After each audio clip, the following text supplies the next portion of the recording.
მოგესალმებით სურფასო Facebook და YouTube მაყურებლებო. ეთერშია პოდკასტი ხალხის პირისპირ. მე კი მისი უცვლელი და რაღაც ლამაზი კონსტანტინე ჩაფარიძე გახლავართ. უცვლელი წამყვანი პირველ რიგში. დღეს ხელოვნების დრო გვაქვს, ხელოვნების დღე გვაქვს ეთერში. კერძოდ ხატვის და ფერწერის. ჩვენი სტუმარია ფერმწერი და შესანიშნავი მხატვარი სალომე თვაური. მოგესალმებით ყველას, მოგესალმებით თქვენს მაყურებელს. ძალიან მიხარია რომ მოვხვდი ამ შესანიშნავ გადაცემაში, რუბრიკაში და ძალიან მიხარია კიდევ ერთხელ ვიტყვი რომ მართლაც ძალიან სახალისოა ხოლმე და ძალიან სასიამოვნოა ჩემ ფერწერის ისტორიაზე საუბარი. პირველ რიგში მინდა კითხო ასეთი რამე. რამდენი წლის ასაკში გაგიშნდა სურვილი რომ ამ საქმედ დაკავებულიყავ? იცი არის ბავშვობაში ალბათ როგორც ყველა ბავშვი მეც ხატავდი რაღაცებს, მქონდა ჩემი ფანტაზიები, წარმოსახვები და სხვადასხვა ძალიან ისეთი განსხვავებული ბავშვი ვიყავი. მაგრამ მე უკვე სერიოზულად როცა გადავწყვიტე რომ დავუფლებოდი მხატვრობას ვიყავი ასე დაახლოებით 14 წლის და უკვე დავიწყე აკადემიური ხატვა. აკადემიური ხატვა როცა დავიწყე, შევისწავლე ყველა საფეხური და მე უკვე გადავედი ჩემი სტილის დამკვიდრებაზე. და ასე ნელა რაღაცა ეტაპები გავიარე და მივაგენი ჩემ სტილს. რის შემდეგაც ასე ჩემი სტილით ვხატავ და ძალიან ბედნიერი ვარ ხატვის პროცესში და მაბედნიერებს ჩემი პროფესია. სიურეალიზმია შენი მხატვრობის სტილი თუ? სიურეალიზმი კი, მაგრამ სიურეალიზმი მაინც მგონია რომ ჩემი სტილისგან განსხვავდება, იმიტომ რომ ჩემი სტილისტიკა უფრო სიურეალიზმისგან შორს შეიძლება არ იდგეს ახლოს, იმიტომ რომ ჩემი სტილისტიკა მოიცავს სიბნელიდან განათების გამოძერწვას, ანუ სიბნელიდან სინამდვილეში კი, სიბნელიდან სინამდვილეში გადასვლას. აქედან გამომდინარე სიურეალიზმის შეიძლება დავარქვათ, მაგრამ მაინც ვფიქრობ, რომ რაღაცნაირად ჩემი სტილია და არ მიეკუთვნება რაღაცა არც ერთ ჟანრს. გამოდის, რომ შენი სტილიაც ვთქვათ არის განსხვავებული ყველა ჟანრისგან. კი. და რა კარგია. როგორ მიხარი აი ხელოვნებაზე რომ მაქვს საუბარი და მithumetes იმ საქმეზე, რასაც მე უწინ შენც კი დაკავებულიყავი ამ საქმით და ვიყავი, მაგრამ სადღაც დაკავებული ხო. თუ გაქვს ასე ვთქვათ, გამოფენა გაყიდვები შეგაკეთებული ან ხოლმე გამოფენები ან თორსი? კი, პერსონალური გამოფენა მქონდა ძალიან სასიამოვნო და კარგი დღეები იყო. გაყიდვები მაქვს, მაგრამ უცხოელ კოლექციონერებთან ძირითადად ქართველებზე არ ვმუშაობ, მაგრამ რა თქმა უნდა თუ ვინმე დაინტერესდება სიამოვნებით ქართველსაც გადავწევ ჩემ ნამუშევარს, მაგრამ ძირითადად ჩემი სტილით უფრო ინტერესდებიან უცხოელი კოლექციონერები. აქედან გამომდინარე ქართველი მყიდველი დიდად არ მყავს. ძალიან მალე გისურვებ, რომ შენი ნახატები უკვე სოფიზეც მიხილო. ხო, კი, მაგარი იქნება, კი. დიდი მადლობა ამისთვის, რომ ამას ვისურვებ. და იმდენი ფული გქონდეს, რომ ბიზნესს გადავწყვეტ. ამას გისურვებ მართლა გულით, იმიტომ რომ შენ ამას იმსახურებ. ძალიან დიდი მადლობა. ეს ძალიან გამიხარდება. რას აპირებ მომავალში? ისევ გაყვები მხატვრობას თუ რამე სხვა გზა გაგარჩეული?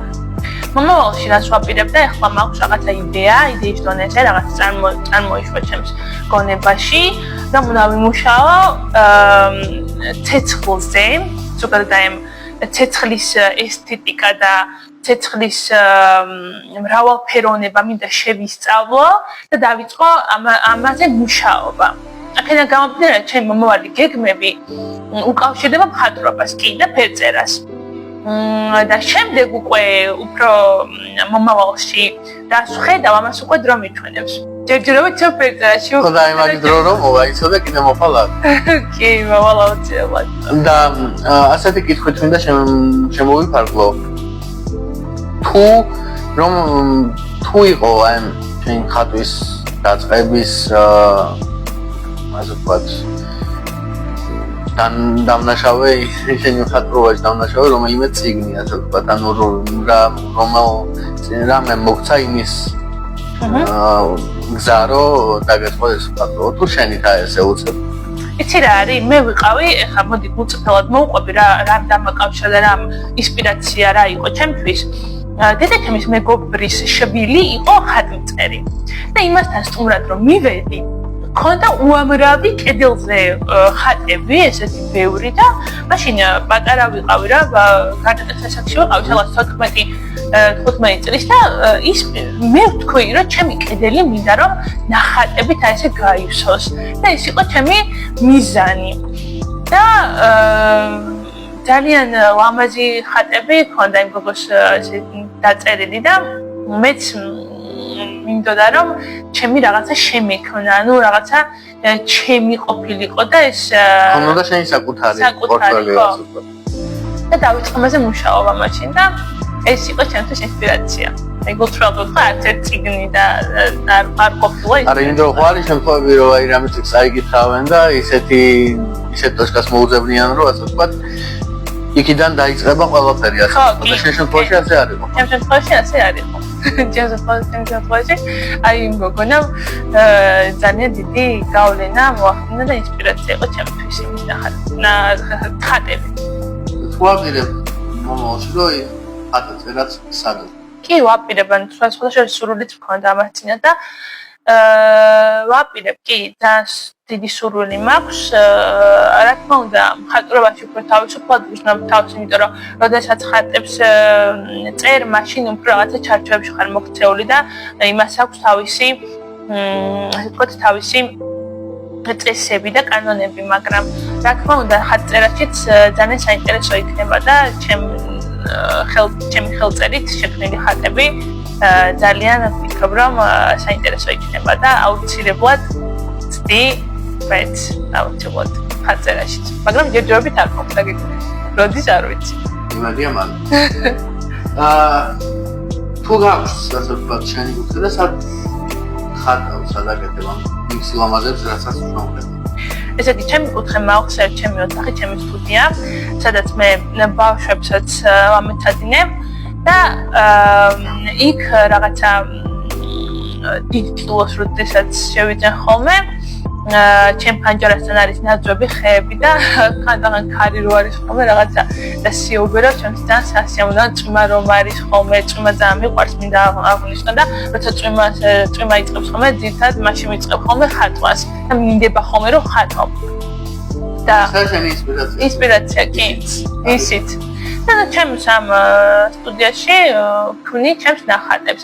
მაგრამ მე მინდა ეს რაღაცა აღვნიშნო, რომ ახლა ჩემს სოფელში ახლა მომიდა ბუნებაში ხატვა. რაღაცომაც არის ესეთი ის მაქვს აკვიატებასავით რაღაცა, რომ აუცილებლად უნდა ხატო და შევქმნა ჩემი ნამუშევრები ბუნების წიაღში. და ახლა სოფელში მაქვს სახლი, რომელსაც ვარემონტებ და იქ მინდა რომ რაღაცა ეზოში ხატო ხოლმე და შევქმნა ჩემი მომავალი კილოები. რა მაინტერესებს ახლა? აკრილი თუ ზეთი რომ როგორც თანამედროვე მხატვარი ვიტყვი რომ ახლა ზეთი მართლა შეუცვლელია და ძალიან კარგი აღმოჩენა მხატვრობისთვის, მაგრამ ამ ეტაპზე ჩემთვის აკრილი უფრო მეტად კომფორტულია და აკრილი. იმიტომ რომ უფრო თავის თვისებებს აკრილი უფრო იოლად წარმოშობს და მეხმარება ჩემი იდეების ტილოზე გადატანაში და ზეც მაინც უნდა თავისებური ტექნიკა ხო და ტექნიკა არა თავისებური რაღაცნაირი მიდგომა და ვეღარ ვხსენებ აი რა ქვია იმ გენიალური რაღაცა სიტყვას ზეც მაინც უნდა დისციპლინა ხო და აკრილი არის უფრო თავისუფალი რაღაცნაირია რა უფრო მიყვარს და ვანჭებ ოპერაციობას თან ჩემი პირველი ასე ვთქვათ როდესაც დავიწყე ხატვა სიყო აკრილი და რაღაცნაირად ძალიან მშობლიურია ჩემთვის აკრილი და უფრო მეტად მიყვარს აკრილი ვიდრე ზეთი. მაგრამ რა თქმა უნდა, ზეთიც ძალიან ესეთია, კარგი შეშეტყობების გამოსახატავად, მაგრამ რა თქმა უნდა, ამ ეტაპზე აკრილი. მაგრამ მომავალში ზეთი. და თუ აქვთ ასე ვთქვათ, შენს მოსწავლეებს აიმე წარმატება მიღებული შენი სწავლიდან და საქმიდან? ჩემს მოსწავლეებს აქვს წარმატება მიღებული, მოდი დავაკონკრეტებ გამოცდების სახით. მე ვამზადებ აბიტურიენტებსაც და ჩემი აბიტურიენტები წარმატებით აბარებენ სამხატვრო აკადემიაში. და ეს რა თქმა უნდა მე ძალიან მახარებს. ხოლო ძალიან წუხوار იმაზე რომ ყოველთვის ჩემ მოსწავლეებს აი უნდა რომ ჩააბარონ გრაფიკულ დიზაინზე, არქიტექტურაზე, უფრო პოპულარულ ფაკულტეტებზე ვიდრე სახვით ხელოვნებაზე. აი სახვითი ხელოვნება მინდა აღნიშნო, რომ არის უფრო საინტერესო, უფრო კარგი, უფრო როგორ ვთქვა, უფრო ძალიან დიდარი შინაგანი იმას ვერ შეადარებ, აი ფერწერას და გრაფიკას, მაგალითად ვერ შეადარებ გრაფიკულ დიზაინსა და არქიტექტურას. თქო, ისინი ძალიან დიდარი ფაკულტეტებია, თავისი რაღაცა ესეთი გამორჩეული ტექნიკებით, მაგრამ აი ფერწერა და გრაფიკა მაინც სულ სხვა არის და ყოველთვის მინდა ხოლმე რომ სახვითი უფრო პოპულარული იყოს, მაგრამ მაინც არ გამოდის და გრაფიკული და არქიტექტურა და ეს ინტერიერი უფრო წინა პლანზე არის ახლა წამოწეული. ალბათ ეს იმანაც განაპირობა, რომ ბევრი მშენებლობები არის ახლა და რაღაც უფრო სჭირდებათ ესეთი სპეციალისტები, ვიდრე სახვითი ხელოვნების დარგში ყოფილი ადამიანების პროფესიები, მაგრამ მე ვფიქრობ, რომ აი მინდა ძალიან რომ ისეთი მოსწავლეები შემომემატა, რომელსაც უნდათ სახვითი ხელოვნებაზე ჩაბარება. თუ გაქვს გადაწყვეტილი, შენი ნახატები გაიტანო ბანის პარლიოსთან. კი, მაქვს გადაწყვეტილი და ძალიან მინდა რომ მოვაწყო გამოფენა მაგალითად გერმანიაში და ძალიან ეს ყოფილი დასაგეგმია მართალია და მას უნდა ძალიან კარგი დაგეგმვა, მაგრამ აუცილებლად გავიტან ჩემს ნახატებს საზღვარგარეთ გავწდები და აუცილებლად გავაკეთებ გამოფენას. რა საქმეს ალმე ახალ ახალგაზრდებს, რომლებიც უკვე იწყებენ პირველ ნაბიჯებს გავენ, ასე ვთქვათ, ხატვის მიმართულებით და რა საქმე შენი გამოცდილებიდან გამომდინარე, როგორ მოიწვია და რა გააკეთა? ვეთყვი ახალგაზრდებს, რომ აუცილებლად არ დაუჯერონ არავის, იმიტომ რომ მე რო ვიყავი ახალგაზრდა, როდესაც ვაბარებდი სამხატვრო აკადემიაში, ძალიან ბევრი აზრი იყო ასეთი, რომ აი უფრო გამოყენებითი სპეციალობა, მაგალითად ბიზნეს ადმინისტრირება და რაღაც ესეთი სპეციალობები, ფსიქოლოგია და რაც სხვა სპეციალობები, რომლებიც ძალიან პოპულარულია, ჩამებარებინა, მაგრამ არავის არ უსმენდი და მივყვებოდი ჩემს ხმას, შინაგან ხმას. ამიტომ მე მინდა ვურჩიო ყველას, რომ არავის არ დაუჯერონ და მიიყვნენ თავიანთ გზას, იმიტომ რომ როდესაც ჩვენ სხვას ვუჯერებთ, ჩვენ ავწდებით ხოლმე ჭეშმარიტ გზას, რაც არის ჩვენი ჭეშმარიტი გზა. ამიტომ არავის არ დაუჯეროთ და ვიაროთ ჩვენი გზით. ეს არის ყველაზე მნიშვნელოვანი და მინდა მოგმართოთ ახალგაზრდებო, მე პირველ ნაბიჯებს გავთ სამხატვრო სფეროში, რომ არც დედას დაუჯეროთ, არც მამას, არც ვთქვათ ლექტორებს, როდესაც ჩააბარებთ, თქვენი სტილი შეინარჩუნეთ. არც ერთ ლექტორს არ მისცეთ იმის საშუალება, რომ თქვენი სტილისგან რაღაცა გამორჩეულად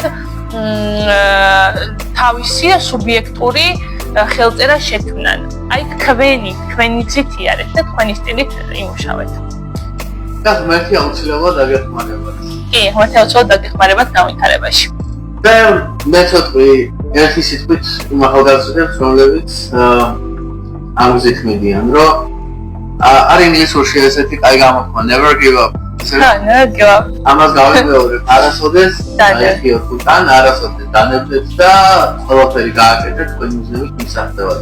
ეს იყო გადაცემა ხალხის პირისპირ, მე მისი საყვანი კონსტანტინე ჯაფარის ეგონს ჩემთან საოცარი და ძალიან ლამაზი ატვარი სამომეთაური იყო სტუმრად და გამშვიდობებით უკვე შემდეგ გადაცემაში რომელიც შედგება მომავალ კვირას გოღოლება სტუმრად ბიზნესმენი თამაზ ელიზბარაშვილი და ვისაუბრებთ იმ თემებზე თუ როგორ დაგიან ძაღლები მარტო ქუჩაში როგორ აღმოჩნდნენ და დაგზას გადიან ისინი თავშესაფრამდე და როგორია მათ თავშესაფრამდე ცხოვრების წელი.